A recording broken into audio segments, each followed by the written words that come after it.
खेतों में इन दिनों खुदाई का काम चल रहा था। असल में इसी गांव से होकर एक अच्छी सड़क गुजरनी थी, इसलिए यहाँ खुदाई शुरू की गई थी। अचानक एक दिन खुदाई करने वाली मशीन से कुछ टकराता है। बाद में जब खोजबीन की जाती है तो वहाँ से 2 कंकाल मिलते हैं। पुलिस गांव के लोगों से पूछताछ शुरू करती है। आप लोगों को क्या लगता है ये किसके कंकाल हो सकते हैं? अरे साहब, हमें क्या पता ये किसके कंकाल है, आप ही लोग पता लगाइए, हम लोग तो बहुत ज्यादा डरे हुए हैं। हाँ, हमारी फॉरेंसिक टीम अभी आ रही है। ये बताओ कि इस गांव के रहने वाला कोई जोड़ा गायब तो नहीं ना? क्योंकि शुरुआती जांच में तो ये बात सामने आ रही है कि एक कंकाल किसी पुरुष का है तो एक किसी महिला का। साहब, हमें तो बहुत डर लग रहा है। ऐसे कंकाल मिलने का मतलब गांव के आसपास ही किसी की हत्या हुई है या फिर किसी को जलाकर मार डाला गया है। हाँ साहब, हम अपने परिवार को लेकर बहुत ही ज्यादा परेशान हैं। देखिए, आप लोगों की परेशानी हम समझ सकते हैं, लेकिन आप लोगों को पुलिस का सहयोग करना होगा, क्योंकि आपके सहयोग के बगैर हम ये पता नहीं लगा सकते हैं कि आखिर ये किसके कंकाल है और इनकी हत्या किसने की। ठीक है साहब, गांव के लोग आपका पूरा सहयोग करेंगे। हाँ साहब, पूरा सहयोग करेंगे। तो फिर ठीक है, हम अपनी जांच शुरू कर देते हैं। कुछ दिन बाद जांच रिपोर्ट आ जाती है। पता चलता है कि ये कंकाल करीब 20 साल पुराने हैं, यानी 20 साल पहले किसी जोड़े की हत्या कर शव को यहाँ पर दबा दिया गया था। इंस्पेक्टर राघव, ये बताओ कि 20 साल पहले की मर्डर मिस्ट्री क्या अब सुलझ सकती है? हाँ सर, क्यों नहीं, लेकिन अब सबूत और गवाह काफी मिट गए होंगे। मुश्किल तो होगी, लेकिन शायद किसी परिवार को इंसाफ मिल सके। इंस्पेक्टर राघव, आप बिल्कुल सही कह रहे हैं। किसी परिवार को तो इंसाफ मिलेगा ही और किसी को उसके किए की सजा भी मिलेगी। जी सर, मैंने तो जांच शुरू भी कर दी है। 20 साल पहले इस गांव के 2 जोड़े अचानक कहीं गायब हो गए थे।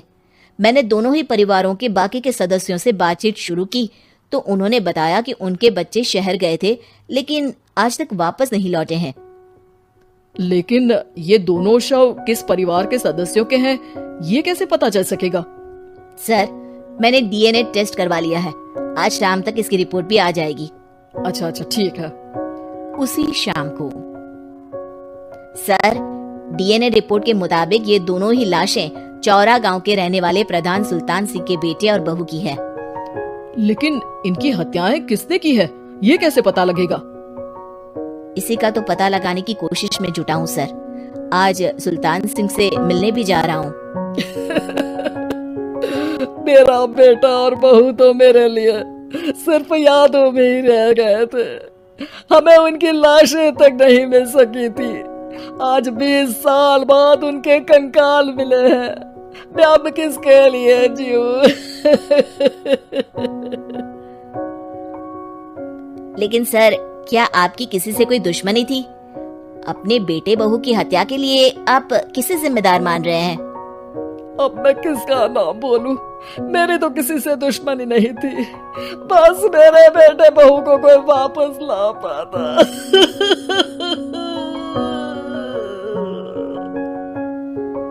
इसके बाद सुल्तान सिंह फूट फूट कर रोना शुरू कर देते हैं। सर, अब आप इनका अंतिम संस्कार करवा सकते हैं। कम से कम इनका शरीर ना सही, इनका कंकाल तो आपको मिला है। लेकिन हाँ, अगर आपको कुछ भी याद आए तो जरूर बताइएगा। मेरी तो बेटा अब उम्र हो गई है, लेकिन मेरे बेटे और बहू के हत्यारों का जरूर पता लगाइएगा, क्योंकि जब तक हत्यारे पकड़े नहीं जाएंगे मेरा मन नहीं मानेगा। सर, हमारी पूरी कोशिश रहेगी हत्यारे को पकड़ने की। लेकिन एक बात बताइए, उस वक्त आपको किस पर शक गया था? उस वक्त मेरे एक ड्राइवर को पकड़ा गया था, लेकिन सबूतों के अभाव में उसे छोड़ दिया गया था। अच्छा, और ड्राइवर पर कैसे शक हुआ था? क्योंकि उस दिन ड्राइवर छुट्टी पर था। उस समय लेकिन लाश क्यों नहीं मिल सकी थी? उस वक्त पुलिस ने बहुत कोशिश की थी, लेकिन दोनों की डेड बॉडी नहीं मिल सकी थी। ठीक है, हमारी तफ्तीश चल रही है, मैं फिर आऊंगा। इसके बाद इंस्पेक्टर वहां से चला जाता है और सुल्तान सिंह अपने बेटे और बहू की याद में खो जाते हैं। कुछ दिन बाद सुल्तान सर, एक बात बताइए, जब आपके बेटे बहू की हत्या हुई थी, उसी के आसपास आपके ही गांव का रहने वाला एक और जोड़ा उसी वक्त गायब हो गया था ना? हाँ सर, अलका और अभिषेक, वो भी मेरे बच्चों जैसे ही थे। तो फिर वो कहाँ है?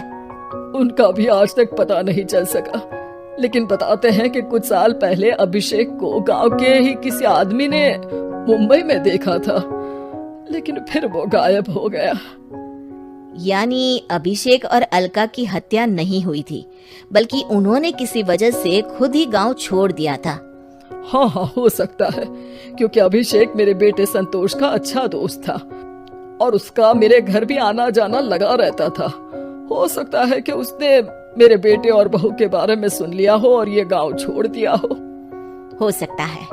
उनके परिवार का कोई अब नहीं रहता क्या इस गांव में? अब तो कोई नहीं रहता। एक चाचा थे, लेकिन उन्होंने भी अपना पुश्तैनी मकान बेच दिया है। वो भी अब कहीं शहर में ही बस गए हैं। ओह, अभिषेक और अलका के बारे में भी पता लगाना होगा। हो सकता है कि वही इस हत्या के बारे में कुछ बता सके।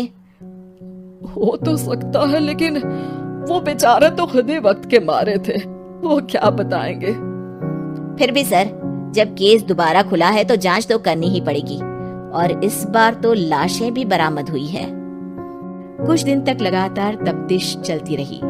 एक दिन थाने से सुल्तान सिंह को फोन आता है। हाँ, कौन बोल रहा है? सर, मैं कांस्टेबल तुलाराम बोल रहा हूँ थाने से। आपको थाने आना पड़ेगा। थाने? लेकिन क्यों? सर, किसी की पहचान करवानी है। अच्छा ठीक है, मैं दोपहर तक पहुँचता हूँ। सुल्तान सिंह दोपहर में थाने पहुंचता है। कई पुलिस के अधिकारी वहां मौजूद रहते हैं। सर, आपके बेटे की हत्या का रहस्य आज शायद सुलझ जाए। अच्छा इंस्पेक्टर राघव, पर वो कैसे? सर, उस आदमी को देखिए, क्या वही अभिषेक है? सुल्तान सिंह की आंखों में हैरानी से आंसू आ जाते हैं। हाँ सर, यही अभिषेक है। ये आपको कहाँ से मिला? सिर्फ अभिषेक ही नहीं, बल्कि इसकी पत्नी अलका भी इसके साथ है। मैडम, जरा अभिषेक की पत्नी को लाइए। जैसे ही अलका को पेश किया जाता है, सुल्तान सिंह जमीन पर गिर जाते हैं। सुल्तान सर, क्या हुआ आपको? आप अलका को देखकर गिर क्यों गए? सुल्तान सिंह सर पकड़कर बैठ जाते हैं। ये अलका नहीं, बल्कि ये तो मेरी बहू रितु है। पूरा थाना एक दूसरे का मुंह देखने लगता है। क्या? इसके बाद हर किसी को दो कंकाल और हत्या का रहस्य समझ में आ गया। अभिषेक और रितु ने मिलकर संतोष और अलका की हत्या की थी और लाश को जमीन के नीचे दबा दिया था। आज 20 साल बाद इस हत्या का रहस्य खुल सका था कि अवैध प्रेम संबंध से ही विभा को कपड़े धोने का बड़ा शौक था।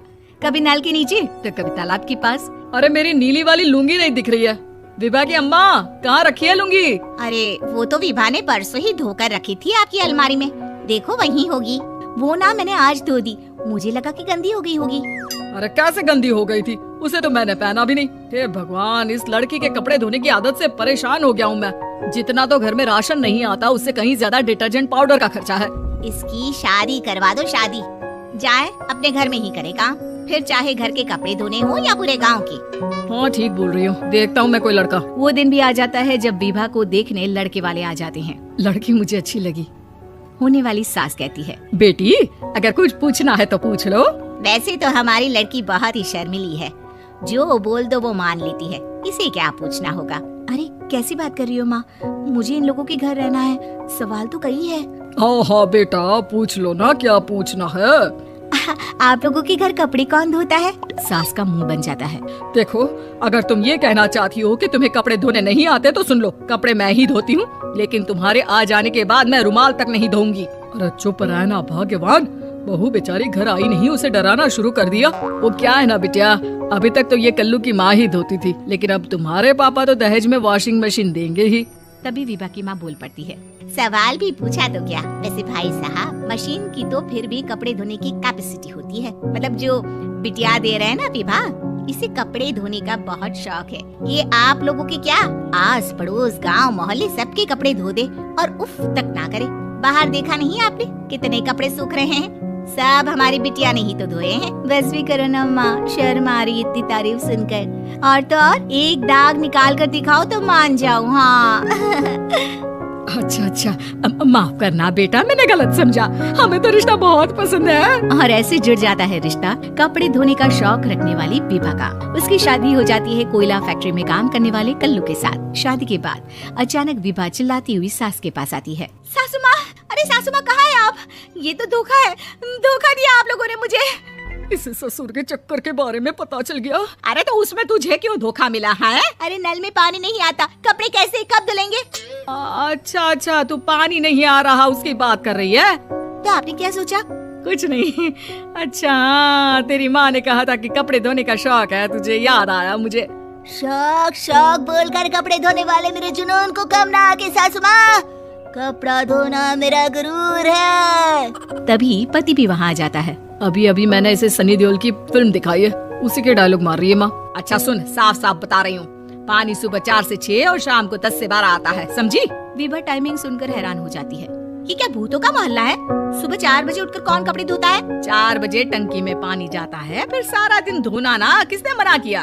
अरे कैसी बात कर रही हैं? 200 लीटर की टंकी में कितने कपड़े धो लूंगी मैं? सुबह ही उठ जाऊंगी मैं। अब क्या था, विभा सुबह 4 से लेकर रात के 12 बजे तक कपड़े ही धोती रहती। एक रोज सास पड़ोस से निकलकर कहीं जा रही होती है कि साथ वाली कहती है, हाँ कल्लू की माँ, जरा ये बताओ कि 2 साड़ी है, 2 ब्लाउज और एक पेटीकोट और एक नाड़ी वाला लंबा कच्छा।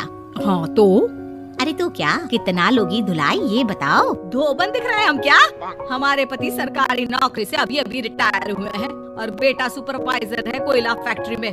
धोबन समझ रखा है हमें। हाय रे कल्लू की अम्मा, माफ कर दो। वो तो मोहल्ले में यही सब बता रहे थे कि तुमने बहू को कपड़ा धुलवाने के काम में लगा दिया है। सास को पड़ोसन की बात सुनकर गुस्सा आ जाता है। वो घर पहुंचती है जहां घर के बाहर ही इतने सारे कपड़े सूख रहे होते हैं जितने कि किसी धोबन के घर पर। अरे ओ कल्लू की दुल्हन, बाहर निकल। माँ जी यहीं आ जाओ, बाथरूम में चादर धो रहे हैं हम। अरे अभी हम धोते हैं, तुमको बाहर निकलो। ये आस पड़ोस वाले बोल रहे हैं कि हम बहू से कपड़े धुलवा कर उसे कपड़ा धोने वाली बना दिए हैं। अरे छोड़ो ना माँ जी, किन लोगों की बातों में आती हो? आस पास के लोगों का तो काम ही होता है कि वो किसी तरह सास बहू को लड़ा दे। बहू सारे घर के कपड़े धोती है, ये क्या कम है? बोलिए। सास को भी लग जाता है कि वो बहू का ये संकीपन नहीं छुड़वा सकती, इससे अच्छा है कि खुद ही चुप हो जाए। एक रोज सास और बहू मंदिर जाते हैं जहाँ सास की साड़ी वहाँ खड़ी भीख मांगने वाली से मिलती है। माँ जी क्या बात है, आपकी साड़ी उस भिखारन से कितनी मिल रही है ना? हाँ देखो तो दोनों की साड़ी मिल रही है। क्या बात है कल्लू की अम्मा, तुम खुद को तो अफसर की बीवी बताती हो और ऐसी सिंपल सी प्लेन साड़ी पहनकर घूमती हो। सिंपल और प्लेन नहीं है ये साड़ी। तो क्या सोने के धागे से फूल बने हैं? कुछ भी सासू माँ, कुछ भी। हाँ बने थे इस साड़ी में सोने के धागे से फूल। मेरे पति लेकर आए थे मद्रास से स्पेशली मेरे लिए 10,000 की। ताहे भाई साहब इस भिखारन के लिए भी सेम टू सेम साड़ी लेकर आए होंगे 10,000 की। सास उस वक्त तो कुछ नहीं कहती, लेकिन बहू के साथ घर आती है और अलमारी से एल्बम निकाल कर लाती है। ये साड़ी देख रही है, ये वही साड़ी है जिसे मैंने अभी पहना था। इस साड़ी में ये जो चमकदार फूल दिख रहे हैं ना, ये सोने के धागों से काटे गए हैं। लेकिन तू लोकल वॉशिंग मशीन ब्रश से घिस घिस कर सारे फूलों को निकाल कर साड़ी प्लेन कर दी। मुझे माफ कर दीजिए सासू माँ। और तो और, जब मैंने तुझे तेरी गलती के लिए कुछ नहीं कहा, लेकिन तूने तो सबके सामने मेरा मजाक ही बना दिया। क्यों? बहू को समझ में आ जाता है